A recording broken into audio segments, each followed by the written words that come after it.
Hey everybody, welcome to a sneak peek into what I got during the Steam Summer Sale. So I picked up a lot of things during the Steam Summer Sale, and basically what I'm going to do is take a look at a couple of these things with you, because there were a couple titles like this one here, which is called Universe Sandbox. I picked up basically because it looked interesting, it was about space, and it was $2. So I don't know anything about it.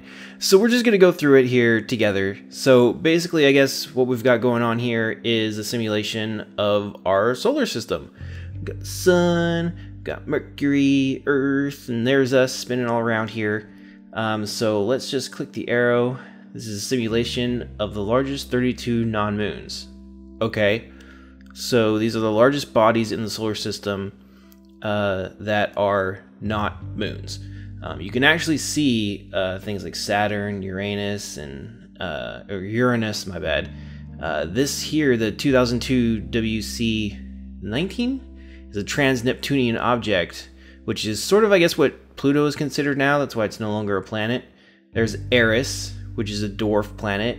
I think this actually resides in the asteroid belt, typically. But you can see here, this actually highlights its trajectory. It goes in all kinds of crazy places. There's Neptune. Here's Pluto, labeled as a dwarf planet. Okay, let's see what else there is.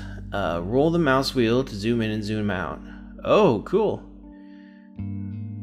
Look at that sun. Looks a little white. I think it should be yellower, but that's okay. Ixion. Let's go. No, looks like we're locked onto the sun. Okay. Oh, cool. Alright, so we can rotate around. That's cool. Now let's check out Saturn.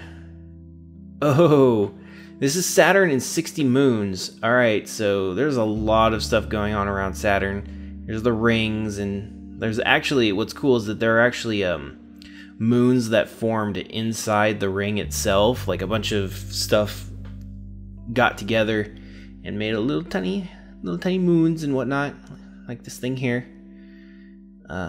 Calypso, I've heard of that one. Don't know most of these, but Fenrir, the moon of Saturn. Ymir. Alright. Click on a moon and select its properties. Okay, this one here is still, so let's check this out.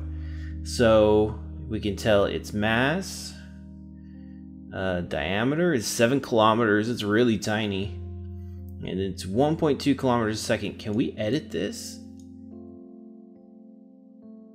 Oh, we can. Whoa!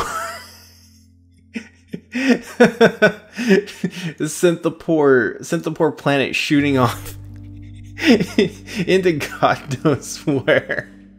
All right, come back. Can you come back? Let's reverse.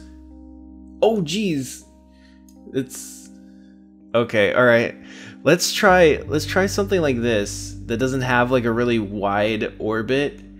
Ooh, I think it might have just shot off into into space. Okay, all right. So apparently we could do some pretty weird stuff. Oh, this is cool. Whoa! So apparently if you change the velocity of Saturn, it throws everything off. Oh, this is so cool. Alright, let's crank it up. Let's throw everything off into space.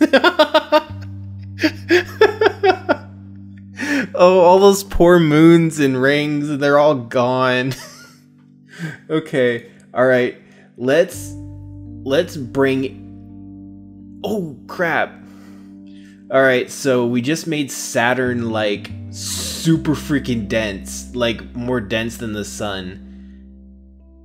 Alright, let's really do this. So as we're collapsing it, basically it's getting smaller and smaller and smaller, and then I wonder if it'll turn into a black hole. Like, will this become a singularity? Oh, it's getting really small. And it's super dense. But it seems like increasing the velocity threw everything away. So, So yeah. Oh, it says to click on a moon and then focus. But all the moons are gone. Oh, okay. Double clicking on it will focus on a moon. I don't know where the hell Fenrir's going, but he's going somewhere, so we're gonna travel with him for a little bit. Let's bump up his velocity. Let's see where he goes. Try zooming in and clicking on different moves. Press home if you get lost.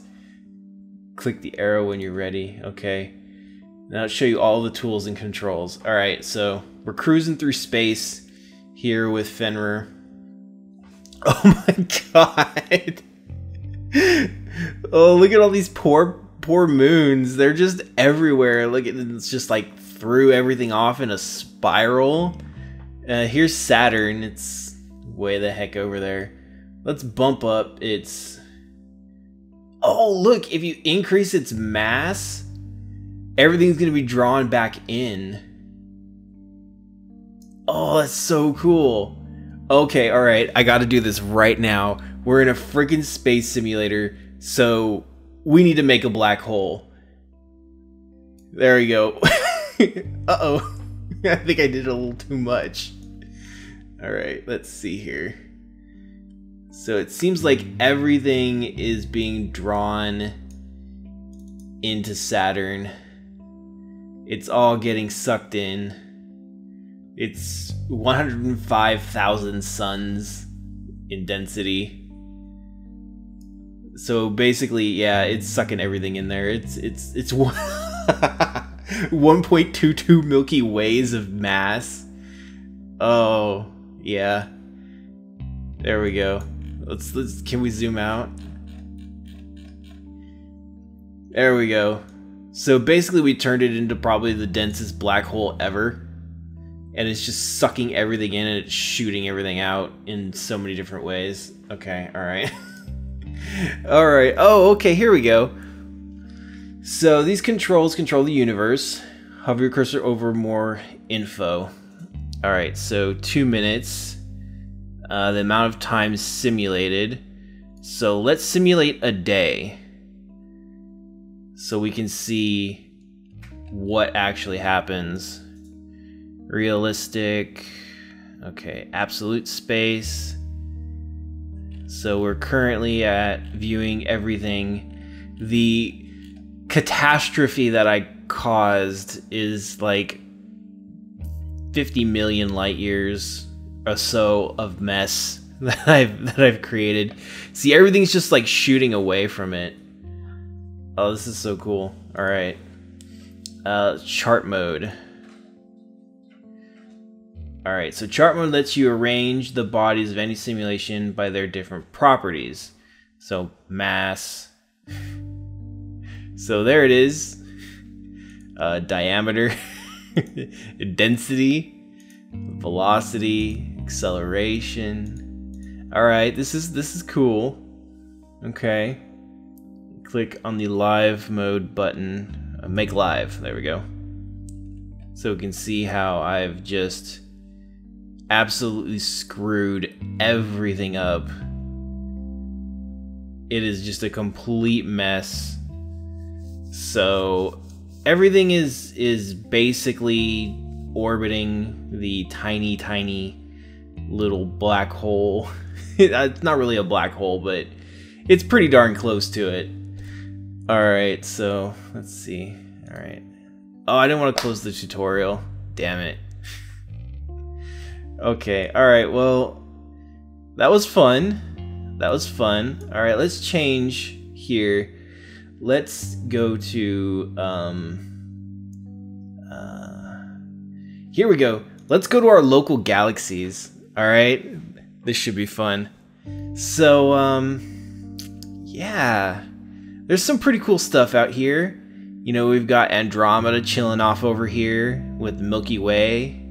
Here's our wonderful Milky Way-ness. But you know, there is some cool stuff out here. I wonder what happens if I right-click. Do I middle-click? Oh, okay, alright. But there's like this Pisces dwarf right here. It doesn't have any mass. I wonder what would happen if we added a sun. Or, you know, maybe a couple million suns. I don't know, maybe a couple thousand galaxies. Who knows? This thing just keeps going and going and going. But it doesn't actually do anything.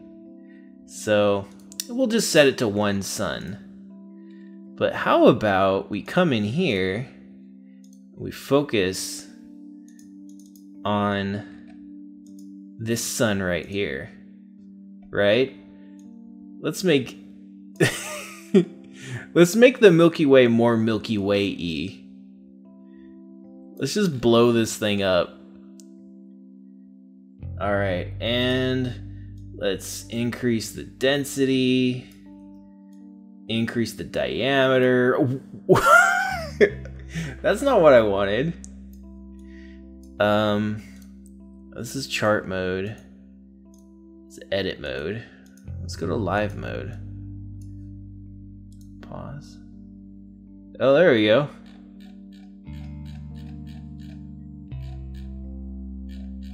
Oh, there we go. So basically I just exploded our entire galaxy.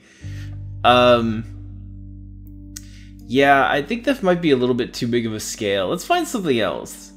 I'm having fun here. Let's mess with this.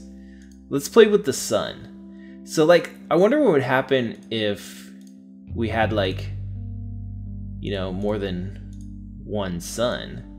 Like, what if we had, you know, 2 suns? Holy crap! Look at how much this affects everything. Like, where are we? All right, it's kind of hard. Like, this thing is like way out here. All the orbits like changed dramatically. Oh, here's Earth. Let's wow. Okay, so every day, or it only takes us about 100 days to orbit the sun. That's actually really fast. So we're about 90 million kilometers.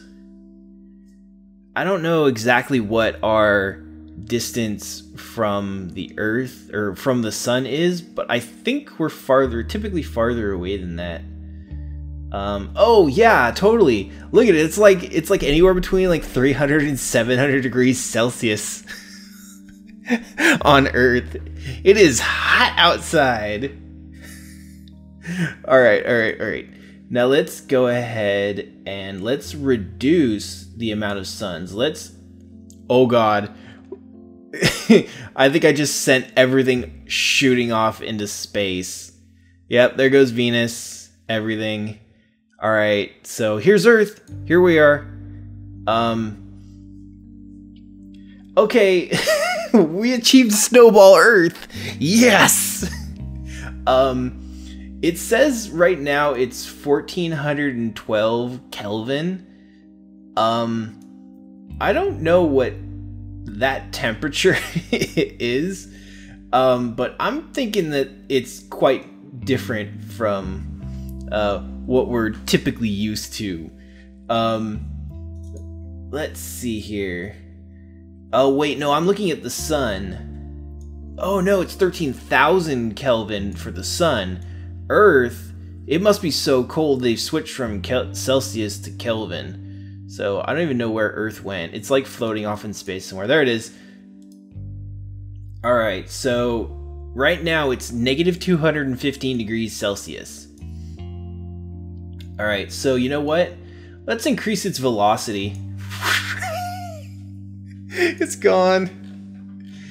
Alright, let's see. Where's Earth? There it is. Alright, so right now Earth is traveling at about 0.4 light years. Let's bump it up. So yeah, so we basically shot out of the system. We are traveling so fast right now, it's not even funny. Yeah, we're out of there. We're done. Alright, let's see. What else we got here? What else can we mess up? Ooh, a galaxy collision. Ooh, this is cool.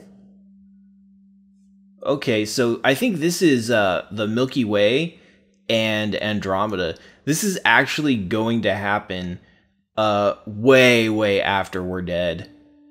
But yeah, it takes like millions of years, like you can see here. But they'll actually sort of mix together and do this sort of like, yeah, see where everything's just like throwing everything off. And then eventually they're going to coalesce into some sort of like galaxy cloud, I think. So everything's just like spinning the hell out of it. This is the Milky Way. This is us, or this was us. That's our sun right there. So right now our sun has been torn out of the galaxy arm and is currently flying away into space. Let me see if I can focus on the sun here, and let's zoom in, and there it is. Yeah, there's nothing. We're gone. There's nothing left. Basically Earth is gone, Jupiter, they're all gone. And see here, they're sort of coalescing into this new sort of like galactic mass. It's gonna be a mess for a really long time. But here's where we'll be, approximately. Might be somewhere different, but you know, who really knows? It's hard to tell. We'll be long gone after this. But you see here, 270 million years. And look what a mess. Alright, let's see here. Andromeda. Let's increase its density. Oh gosh. Okay, well apparently I made a mess.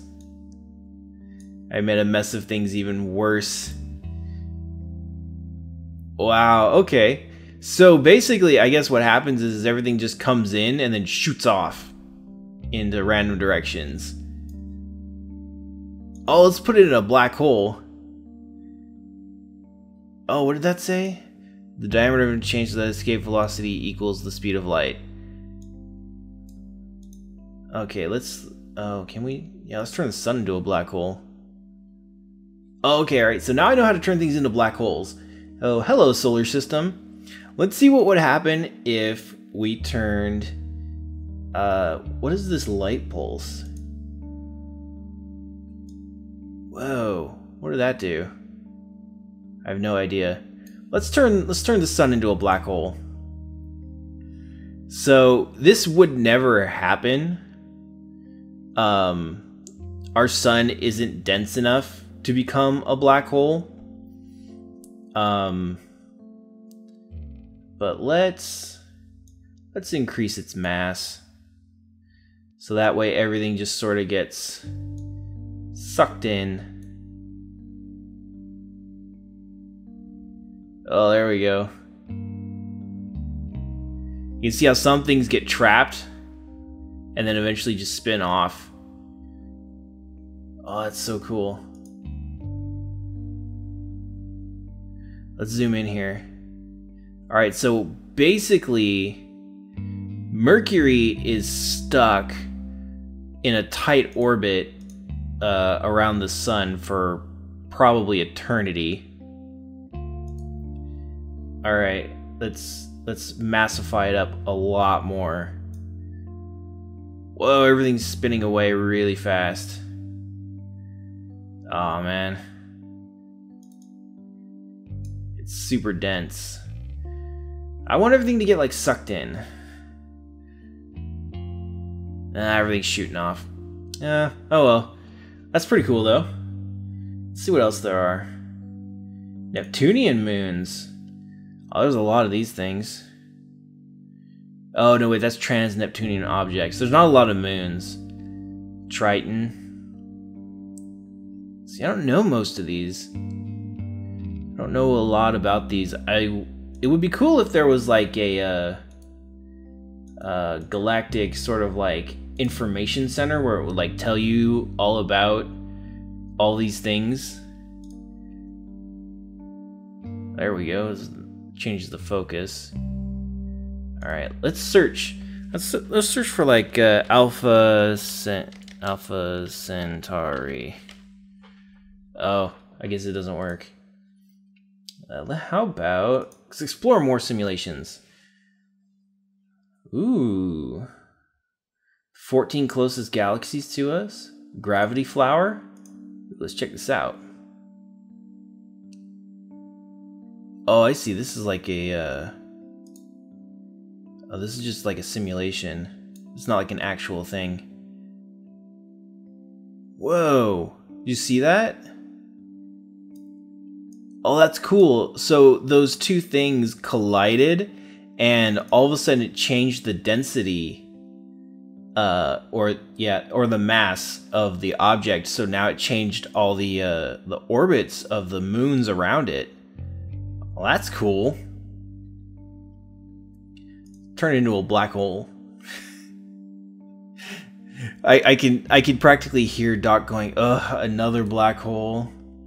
Yeah. Another black hole. All right, let's see here. Ooh, spacecraft. I like spacecraft. Ooh, what is this? Genesis? Oh, these are all the things that we've sent out. Oh, this is so cool. Okay, all right. So basically what this is there are a bunch of things that we've sent out into space that have like code names associated with them, like Ulysses. This is the New Horizons spacecraft. I remember when they launched this one. I don't remember what it's supposed to do. There's the Messenger, which is following Mercury, I believe. And then there's the Stereo. This one's cool. I know about this one. Stereo is 2 spacecrafts. Here it is, Stereo A and Stereo B. And basically their job is to study the sun. So they have special optical equipment to like filters to actually see the sun, and they study them with like solar flares and stuff like that. So that's actually pretty cool. So let's see here. Is this us? Yeah, focus on Earth. All right, so Chandra Observatory. There's the moon. I don't know what this is. What is this B844? Oh, Deep Impact. Oh, I remember this. This was cool. This was a specialized satellite that was whoa, everything's going crazy. No, I don't. I just want to go like one day at a time.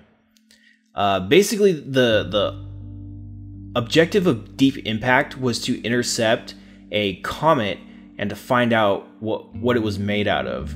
So it sort of spun around, and then they shot out this thing that impacted the comet. So that was actually pretty cool. I think that's what that is. I know that they had one that was like that, but I don't remember if it was Deep Impact or not. Here's Cassini. This one's heading out towards Jupiter, I think. It's on a very long path.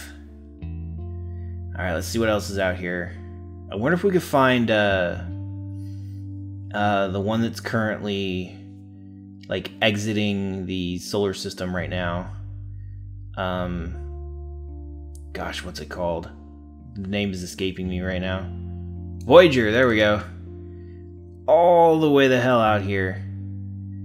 It's so much farther than everything else, but it's all the way out here. I was actually reading not too long ago that they actually encountered some really weird stuff on the edge of the solar system, stuff that they couldn't explain. Like there was some sort of like envelope or something like that. I think that's how they described it. So this thing is, I believe it's farther than any spacecraft ever. And then there's another Voyager. It should be Voyager 2. Voyager 2? Oh, no, they just have Voyager 1. Alright, well, yep. That's it. That's cool. I love that. It's one of my favorite things. Because it was launched in, like, the 70s. And it's been going ever since. And, I wonder if they actually have, like, hold on, let's... No, go away. Okay, there we go. Do they have, Oh, it's just a box to represent what the satellite is. But it's really cool. If you've ever seen it, it's got these 2 arms on it, and on one of the arms is actually a nuclear reactor, and that's what keeps the spaceship powered. It's got this little tiny nuclear reactor on it, and I remember I was watching a show about it, and they said that when they launched it, the fact that it had a nuclear reactor on it was a closely guarded secret, because if they somehow failed to launch the spacecraft, like if the rocket that was putting it in the air exploded or something like that, then it would spread radiation all over, or people would be afraid that it would spread radiation all over everywhere. And they didn't want people like panicking or worrying or anything like that, so they kept it a secret for many, many years. I think it was almost 20 years before they actually, revealed that yes, it does have a nuclear reactor on it. So that was actually pretty cool. These are all the stars that are around here. These are our closest stars, Alpha Centauri. This one here, what is this? Star GI. What was it? GI. No, this one. Give me the name. Oh, the name went away. It was like GI number something. But yeah, these ones here are the closest ones. Zoom in on them. Proxima Centauri, Alpha Centauri A and B. And they've got this weird binary thing going on, which is actually pretty cool because it's a binary star system. And as they go, you see that it's got this rotation on it because they're actually rotating around each other. So that is really cool, and I like how it actually simulates that, and you can see this sort of like corkscrew thing going off here into the distance. So that's really cool. In fact, I don't think there are any other local stars that are binary systems. I think that in this it's probably the only one. Maybe this one is a binary. No, it doesn't look like this is a binary. These are 2 stars that are probably really close to each other. Oh, well, you know what? They might be on like a really, really long orbit, but you see here's, maybe this is another one. These ones just might be close too. But this is Sirius. This is cool because this is the North Star. This is one of the brightest stars in the sky for at least, I think, the upper hemisphere of the planet. I'm probably totally showing my noobishness with astronomy, but I do sort of find this stuff interesting, and I try and learn what I can when I do come across it. But this is one of the brightest stars, besides our own, of course, naturally. All right, let's see. Let's find a really good one. And oh, this is so awesome. Shoemaker-Levy 9 crashes into Jupiter in 1994. This was so awesome. I remember this actually happening. And I wonder if they have comments and everything like that. Doesn't look like it, but let's take a look at this. Because this was so cool. So basically what happened is, for those of you who don't know about it, is this comet. Was it a comet or an asteroid? Anyways, it was heading into the solar system, and then it got trapped in the gravitational pull of Jupiter, and it broke into a bunch of parts. And these 2 guys, last name's Shoemaker and the other one Levy, who's actually was like a kid, they discovered it, and it was all over the news. Everybody was talking about it. the body had broken into so many different pieces, and they actually had telescopes trained on this as each one slowly fell and crashed into Jupiter. And it was exciting because you could actually look at the planet and you could see the scars of where all the comets or all the pieces actually fell down. So this was a huge thing. This had never happened before, and if you were like alive at the time or you were paying attention to this, you actually got to see this like unfold on TV. They had pictures, everyone was talking about it. I remember this. This was very cool. And I actually was pretty young. When was this? 1994? I was 10. So, you know, I was just a kid. I didn't really know what was going on, but I knew that it was a big deal because of just how much people were talking about it. And it took like a really long time, but all the pieces eventually came down. It was in this nice line along the bottom side of Jupiter here. I don't think they do have the strike marks. You can see how they just sort of lined up like really nicely on here, and it was just so fascinating. And see, as the smaller pieces come in faster and faster, and it was all down here, and then, you know, just boop boop boop boop boop, all these little pop marks, and they persisted for a while, I believe. Let's go 15 minutes. Oof, dang, that's really fast. There we go. All right, let's slow it down. It's 2 minutes. There we go. So yeah, so you can see here, that's mostly around the bottom side of the planet, and these ones here were this cluster sort of here. Lots of pictures were taken with these, with the satellites that are orbiting Jupiter. I think it's Cassini. Oops, sorry about that. That was Cassini at the time, I believe. I could get these names totally wrong. I just know there are satellites there. Does it have satellites? I don't think so. I think it just has the planets, or I'm sorry, the moons rather. But yeah, so this is actually pretty cool. I had fun playing around with this.